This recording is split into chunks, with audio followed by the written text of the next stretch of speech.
परेशान हो गए। अब गुरुजी हो लग रहा बहुत अच्छी कथा चल रही, गुरुजी ने आंखें खोली, केवल एक आदमी बैठो। गुरुजी कह रहे जब सब भाग गए तुम काहे बैठे? तुम्हें बड़ी अच्छी कही हमें कथा बता सनंजा मतलब के गुरुजी तुम हमारी दरी पे बैठे हो। तो ऐसा लग रहा सब परेशान हो गए। अब गुरुजी हो लग रहा बहुत अच्छी कथा चल रही, गुरुजी ने आंखें खोली, केवल एक आदमी बैठो। गुरुजी कह रहे जब सब भाग गए तुम काहे बैठे? तुम्हें बड़ी अच्छी कही हमें कथा बता सनंजा मतलब के गुरुजी तुम हमारी दरी पे बैठे हो।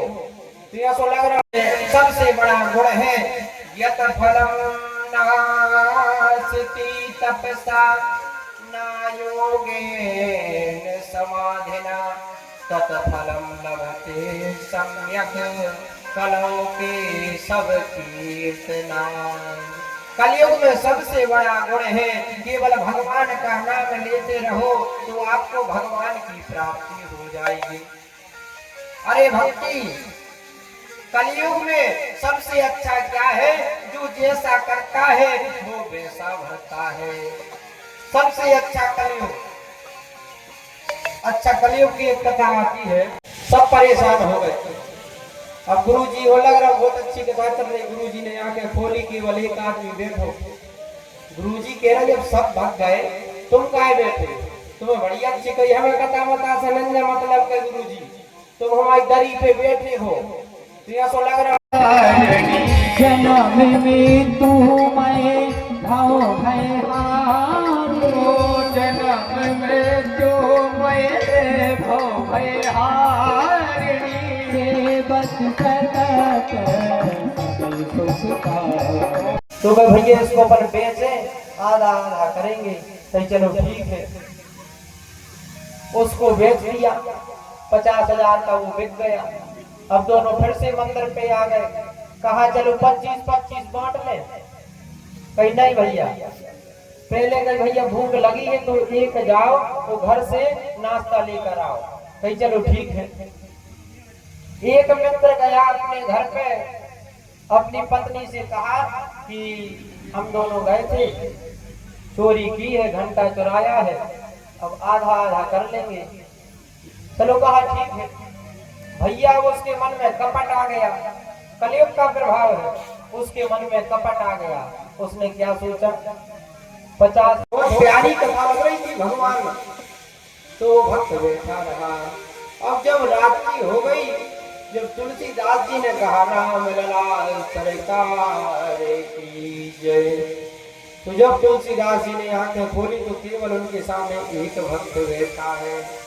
तुलसीदास जी ने कहा कि सब तो चले गए, आप क्यों बैठे? तो कहा भगवान की इतनी प्यारी कथा थी, उसमें बड़ा रस था, इसलिए हम बैठे हुए हैं। अच्छा लोग अलग अलग कारणों से भी बैठे थे कथा में, जरूरी नहीं है कुछ कथा ही सुनवे बैठो हो, कछु बतियावे बैठ जाओ। तो वो घर वाले वक्त के दिनों से नहीं मिली सो पोते मिल जाए सो हम बतिया ले, सब कथा सुनने नहीं बैठते हैं। एक गुरुजी की कथा चल रही थी, गुरुजी बड़ी दिव्य कथा कर रहे थे, बड़ी दिव्य। अब भैया ऐसी कथा की सब बोर हो गए सुनते सुनते, गुरुजी कथा ही कथा बोल रहे थे, एक एक करके सब भाग गए। हे नारद, मैं भक्ति हूँ, मेरे 2 पुत्र हैं, ज्ञान और वैराग्य। तो नारद जी ने कहा माँ, अरे भक्ति माँ, आप तो जहाँ रहती हो वहां तो भगवान रहते हैं। कैसे?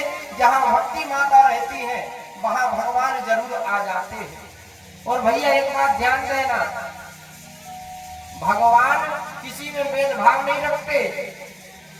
धुंधकारी ब्राह्मण था, क्या प्रेत बना, हरिदास रैदास नीची कास्ट के थे, उनको भगवान मिल गए, इसलिए भक्ति करो। भगवान भक्ति में भेदभाव नहीं रखते, और जहाँ माँ भक्ति आ जाती है वहां भगवान स्वयं नृत्य करते करते आते हैं। तो नारद जी ने कहा माता परेशान ना हो, आपके बालक ठीक हो जाएंगे, बिल्कुल परेशान ना हो। ठीक है, भक्ति माता को नारद जी कहने लगे, हे भक्ति, इस कलयुग में सदाचार लोप हो गया है, अच्छे लोगों को कोई नहीं मानता, बुरे लोगों को सब समझ रहे हैं, लोगों ने अच्छाइयां छोड़ दी हैं, बुराइयां करने लगे हैं, सदाचार ईमानदारी लुप्त हो गए, कलयुग में सब कुछ खराब हो गया, केवल और केवल बेईमानी बची है कलयुग में। कलयुग में नाना प्रकार के भेद हो गए हैं, भाई भाई से ईर्ष्या रखने लगे हैं, टूट रहे हैं, ये कलयुग है। ये कली केवल मल मूल मलिना, ओ पाप पयो निधि जन मन मीना। कली के प्रभाव से धर्म लोप हो गया है, धर्म दृढ़ वद वलोलो। कह रहा है कि धर्म कैसे चला गया, कलयुग का इतना प्रभाव है कि धर्म अब बचा नहीं है, लोग धर्म नहीं कर रहे। तो भक्ति माता बोली, अच्छा एक बात बताओ, कलयुग इतना खराब था तो परीक्षित ने उसको छोड़ क्यों दिया? तो कहते हैं नारद जी कहने लगे, जब भगवान श्री कृष्ण अपने धाम छोड़कर चले जाते हैं तो कलयुग परेशान हो जाता है, वो परीक्षित की शरण में जाता है, और परीक्षित दंड नहीं देता कलयुग को, आगे कथा आएगी, वो छोड़ता है। क्यों छोड़ता है? कलयुग में 100 बुराई है लेकिन एक अच्छाई है। एक कलयुग केवल नाम आधारा, और सुमेर सुमेर नर उतरहि पारा। कलयुग के